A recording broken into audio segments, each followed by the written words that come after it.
Monsieur le Premier ministre, Messieurs les ministres en charge des secteurs de l'éducation conviés à cette réunion, Mesdames et Messieurs les partenaires et acteurs nationaux du secteur de l'éducation, Mesdames et Messieurs les représentants des associations des parents d'élèves,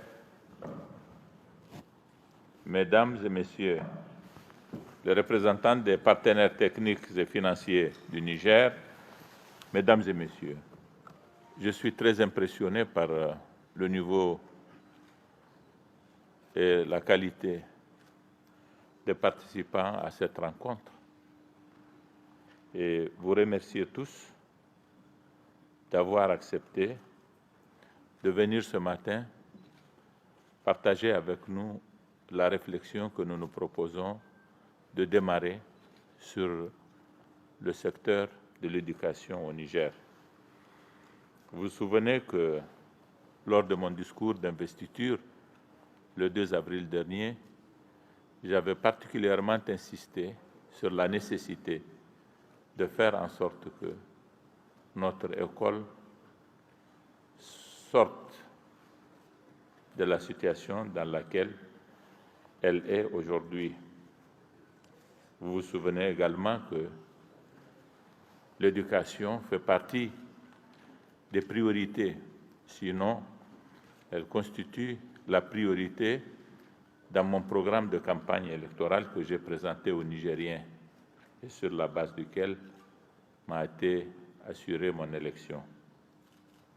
J'entends, comme je l'ai dit lors de mon discours d'investiture, veiller personnellement à ce que le secteur de l'éducation soit au centre de toutes les actions du gouvernement, qu'il soit le pivot de ce que je considère être la consolidation et le progrès de notre politique pendant ce quinquennat, et ce avec l'appui technique et l'accompagnement de tous les partenaires de l'école, qu'ils soient nationaux ou qu'ils soient extranationaux. Je vais, dans cette perspective, ce matin, vous présenter les grandes lignes de la politique éducative du gouvernement telle que, du moins, nous l'envisageons plus ou moins clairement en ce moment, ainsi que les réformes que nous envisageons afin d'améliorer qualitativement le secteur éducatif nigérien.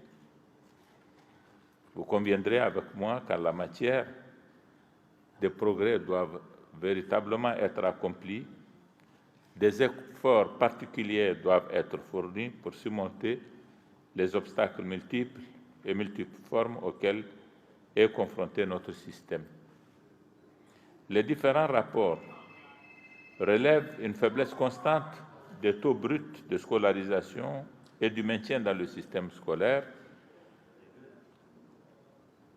la faible scolarisation de la jeune fille, le niveau de formation souvent inapproprié des enseignants et des enseignantes, l'éloignement des écoles en zone rurale et nomade, les curricula inadaptés, l'insuffisance des infrastructures éducatives, les méthodes pédagogiques et les outils didactiques inadaptés, tout cela est aggravé malheureusement aujourd'hui par le contexte sécuritaire qui a provoqué la fermeture de nombreuses écoles en certaines régions de notre pays.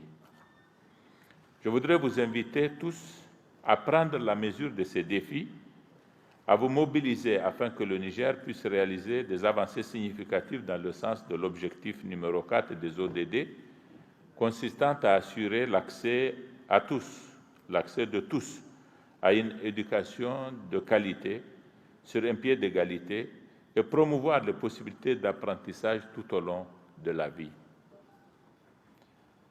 Nous sommes convenus avec le Premier ministre que des réflexions et des actions soient envisagées à cette fin. Ainsi, ces réflexions doivent porter sur un certain nombre de questions que je vais énumérer sans certainement être exhaustif. Il s'agit de la réactualisation et de la rationalisation de la carte scolaire. Nous insistons sur cette question, simple mais compliquée en même temps, mais certainement simple si nous en avons la volonté. La poursuite de la construction et de la réhabilitation des infrastructures scolaires, l'idée étant, comme vous le savez, que nous disposions de modèles de construction de classes qui allient faiblesse de coût et qualité, de façon que nous en terminions avec les situations éprouvantes comme celles que nous sommes en train de vivre à travers ces incendies qui sont provoqués sur les classes Payotte et qui ont débouché sur le drame du quartier Pays-Bas de Niamey dont vous vous souvenez. La professionnalisation et le renforcement des capacités du corps enseignant, c'est très important, là également. C'est une question chargée des plus grands enjeux sur laquelle j'aimerais insister afin que nous réfléchissions très sérieusement pour promouvoir une réforme qui nous donne la clé de nature à nous permettre d'améliorer notre système scolaire. J'en appelle aux syndicats pour que, ici, leur contribution soit des plus pertinentes.